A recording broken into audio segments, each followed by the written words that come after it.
Hello friends, welcome to Puja's kitchen. পূজার রান্নাঘরে আপনাদের স্বাগত। আজকে আমি আপনাদেরকে বানিয়ে দেখাবো চিংড়ি মাছের চপ। এটা সন্ধ্যার টিফিনে খেতে খুবই ভালো লাগে। চলুন উপকরণগুলি দেখে নেওয়া যাক।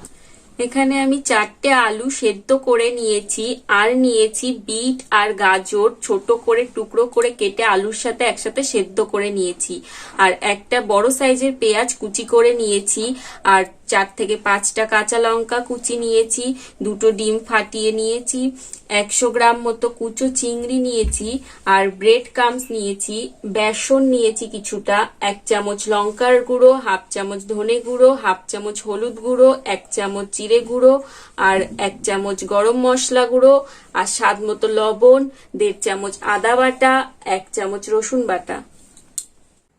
প্রথমে আমি কড়াইটা গরম করে নিয়েছি। এবার আমি কড়াইতে 3 থেকে 4 চামচ মতো সাদা তেল দেব চিংড়ি মাছটা ভাজার জন্য। তেলটা আমার গরম হয়ে গেছে। এবার আমি এর মধ্যে চিংড়ি মাছগুলো দিয়ে দেব।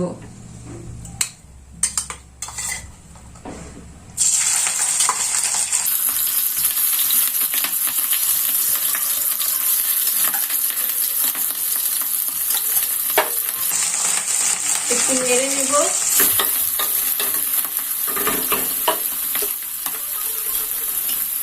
এর মধ্যে আমি সামান্য হলুদ দিয়ে দেব,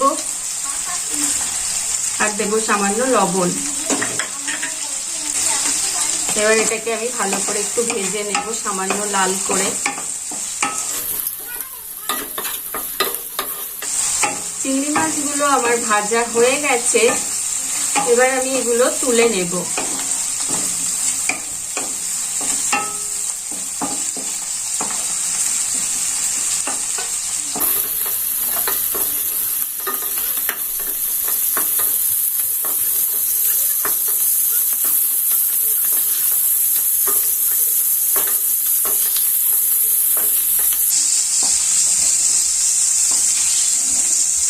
চিংড়ি মাছগুলো সব আমি এই প্লেটে তুলে নিয়েছি। এবার আমি এই চিংড়ি মাছ ভাজা তেলের মধ্যে আমি আরেকটু সামান্য সাদা তেল দিয়ে দেব।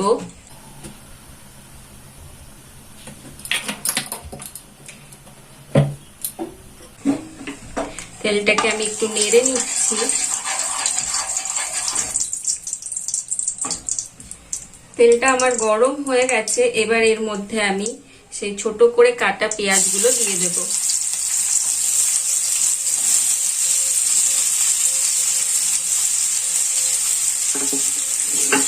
এবার এটাকে ভালো করে নেড়ে আমি একটু সামান্য লাল করে ভেজে নেব।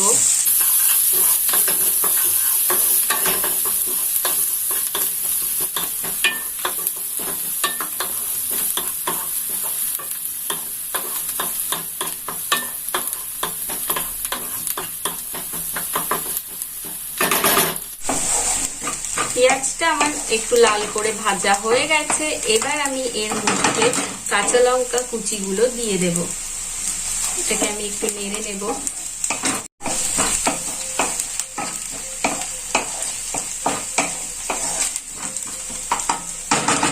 এবার আমি এর মধ্যে সব মশলাগুলো একে একে দিয়ে দেব। প্রথমে আমি আদা বাটাটা দিয়ে দেব, 1.5 চামচ মতো আদা বাটা, 1 চামচ মতো রসুন বাটা। এটাকে আমি একটু কষিয়ে নেব।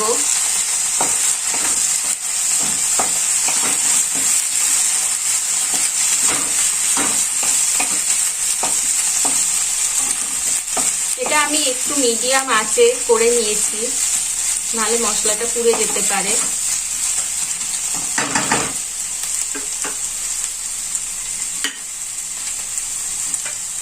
এবার আমি এর মধ্যে দেব সামান্য হলুদ গুঁড়ো, 1/2 চামচ ধনে গুঁড়ো, 1 চামচ জিরে গুঁড়ো, আর 1 চামচ লঙ্কার গুঁড়ো, আর দেব 1 চামচ মতো গরম মশলা গুঁড়ো, স্বাদ মতো লবণ।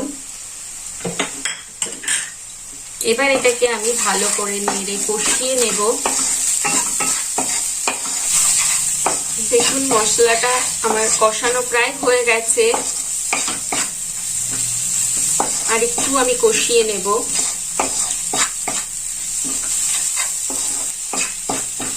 মশলাটা আমার কষানো হয়ে গেছে। এবার এর মধ্যে আমি সেদ্ধ করা আলুগুলো গ্রেট করে দিয়ে দেব। এই গ্রেটারে করে আমি গ্রেট করে আলুগুলো দিয়ে দিচ্ছি।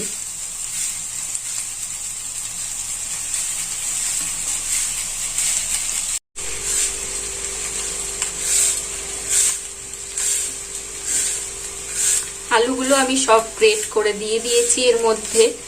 এবার আমি এটাকে ভালো করে নেড়ে নেব, মশলার সাথে এটাকে আমি ভালো করে নেড়ে নেব।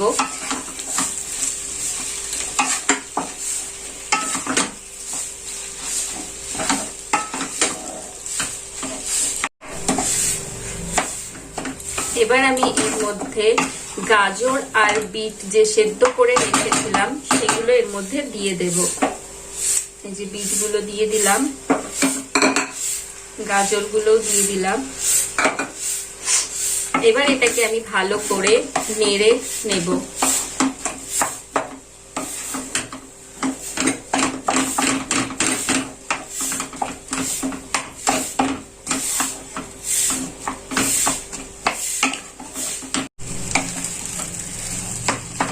দেখুন তরকারিটা আমার করা হয়ে গেছে। এবার এটাকে আমি গ্যাস অফ করে নামিয়ে ঠান্ডা করতে দেব।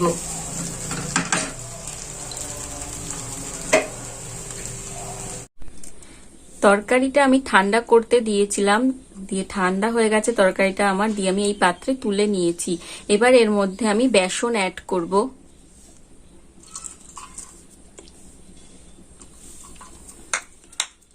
আর দেব সামান্য একটু বেকিং সোডা দিয়ে। এবার এটাকে আমি ভালো করে মেখে নেব হাত দিয়ে।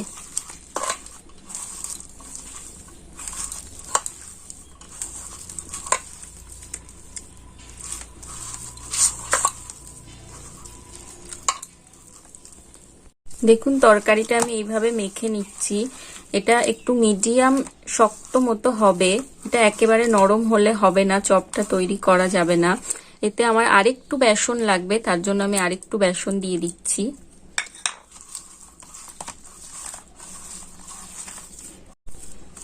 এটা বেশি নরম মাখা হলে চপটা ভেঙে যেতে পারে।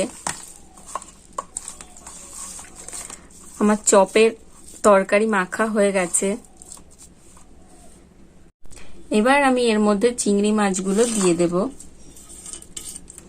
দিয়ে এটাকে একটু মেখে নেব।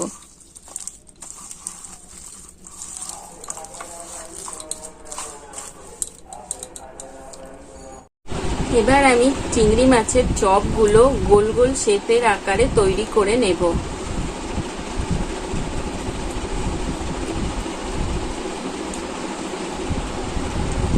এবার এটা আমি ব্রেড ক্রাম্বসের মধ্যে দিয়ে দেব।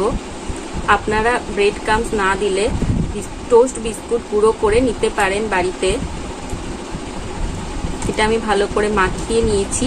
এবার আমি এটা ডিমের কোডের মধ্যে চুবিয়ে নেব একবার, দিয়ে এটা আমি আবার একবার ব্রেড ক্রাম্বসের মধ্যে দিয়ে দেব। ভালো করে মাখিয়ে নেব। এবার এটা আমি একটা প্লেটে রেখে দেব।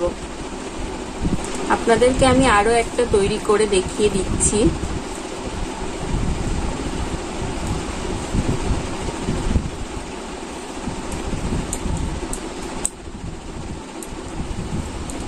আপনারা চাইলে এটা লম্বা আকারেরও করতে পারেন, আমি গোল শেপ করে করছি। আবার এটা আমি ব্রেড ক্রাম্বসে নিয়ে নেব, আবার ডিমের মধ্যে একবার দিয়ে নেব।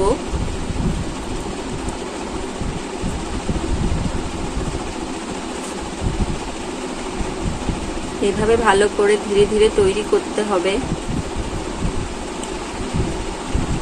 এটা আমার তৈরি হয়ে গেছে। এবার এগুলো আমি সবকটা বানিয়ে নিয়ে, এগুলো আমার সব তৈরি করা হয়ে গেছে। এবার এগুলো আমি ভেজে নেব। আমি গ্যাসে একটা কড়াই বসিয়ে নিয়েছি, কড়াইটা আমার গরম হয়ে গেছে। এবার এর মধ্যে আমি সাদা তেল দিয়ে দেব। চপগুলো ভাজার জন্য একটু বেশি তেল দিতে হবে।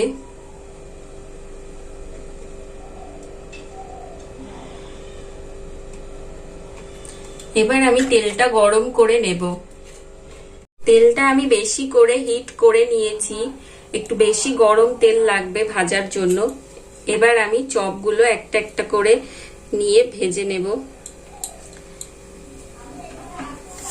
এইভাবে চাকনিতে করে দিলে চপগুলো ভাঙবে না।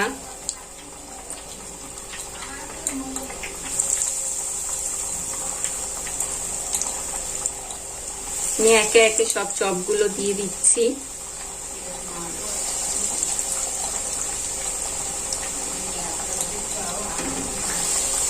এগুলো আমি এবার ভেজে নেব।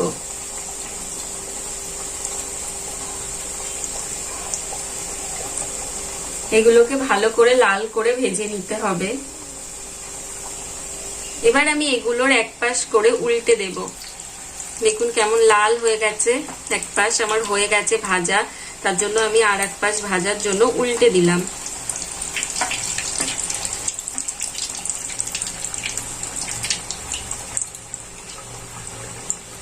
এগুলো একটু কড়া করে ভেজে নিতে হবে।